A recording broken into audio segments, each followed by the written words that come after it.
Let's get one thing straight. Power isn't lost, it's surrendered, and it all starts the moment your enemy stops believing a single word you say. And you know who's learning that lesson the hard way right now? Donald Trump. See, somewhere between all the threats and what actually happened, he walked right into a trap, and now he might not be the one in control anymore. So, how did it happen? Well, it always starts with just one moment. A single crack in the armor that shatters the whole illusion of power. Picture this, an Iranian missile screaming through the sky. Its target? Dimona. This isn't just any place, it's a nuclear shadow, a facility the entire world thought was completely untouchable. And just like that, it was hit. Right there, in that one moment, that whole illusion of dominance, it cracked. You have to understand, this wasn't just about military hardware. No, this was psychological warfare. It was designed to send one single, absolutely terrifying message. Okay, to really get what's going on here, we have to forget the news headlines for a second. We need to start thinking like Niccolo Machiavelli, because power, it has rules, and they are brutal, absolutely unforgiving rules. And at the heart of it all is this one concept, deterrence. And let's be clear, this has nothing to do with peace. It's the art of making the cost of a fight seem so unbearable, so awful, that your enemy doesn't even try. And you don't do it with talks. You do it with controlled, weaponized fear. Which brings us to the first, most fundamental law of power. Weakness? Well, it attracts attack. Not sometimes, not maybe, always. Think about it. Predators, whether they're in the jungle or in politics, they aren't looking for a fair fight. They're looking for an easy win. So, if that's the rule, how do you flip the game on your opponent? You use a strategy of reverse intimidation. Here's how it works.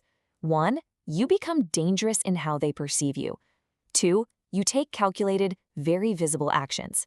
3, you make an example out of someone, an unforgettable one. And finally, number 4, you create this powerful uncertainty. You make them absolutely terrified of what you might do next. And look, this isn't just some abstract theory. History shows us this works. You've got 2 paths. Path 1 is overwhelming action. Think Hiroshima and Nagasaki. The US didn't just win a battle. It literally erased cities from the map, creating this global shadow of fear. Then you have Path 2, terrifying perception. That's the Cold War. No shots were fired between the superpowers because the ability to destroy everything was enough. It created a stalemate. See? Both paths work on the exact same principle, making the cost of fighting you completely unbearable.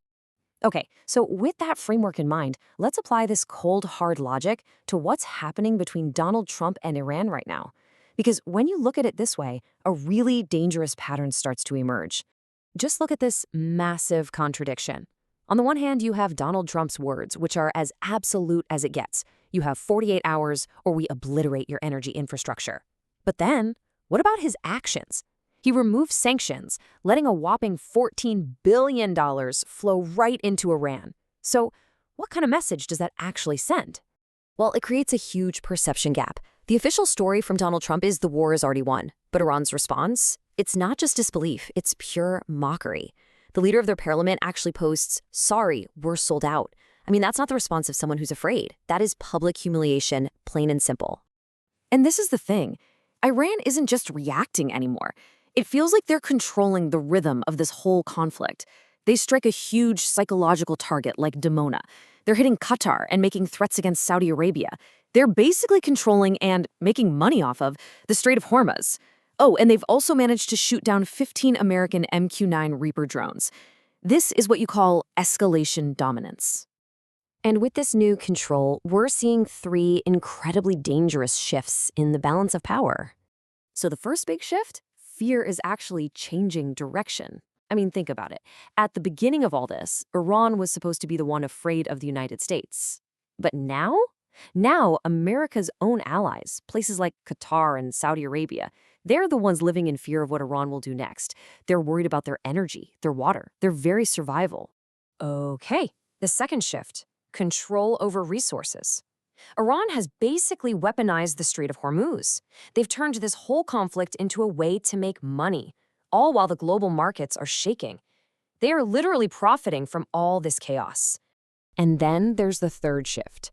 And this one, This might be the most terrifying of all. The battlefield is getting bigger. The Red Sea is the next bullseye. You have the Houthis just waiting for the signal, ready to completely fracture global trade and send oil prices through the roof.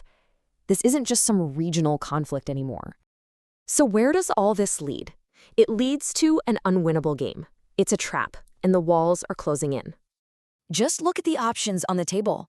They're all bad. Path 1. Donald Trump actually follows through on his threat. Iran retaliates, and the entire region just explodes. Path 2. Trump backs down. If that happens, the perception of U.S. power completely collapses, and Iran gets even bolder. And then there's Path 3. A stalemate. A slow burn crisis, where the Red Sea becomes the new front line and global trade falls apart. Do you see a safe exit there? Because I don't. And all of this points to a final, chilling truth from history. Empires, they don't fall when they're attacked. They fall when they're no longer feared. It's the moment when your threats just become background noise, when your enemies stop listening to you and start acting on their own. And that's the thing about a trap like this. By the time you realize you're in it, it's already too late. So the real question isn't what Donald Trump is going to do next. The real question is, which one of these dangerous paths are we already on?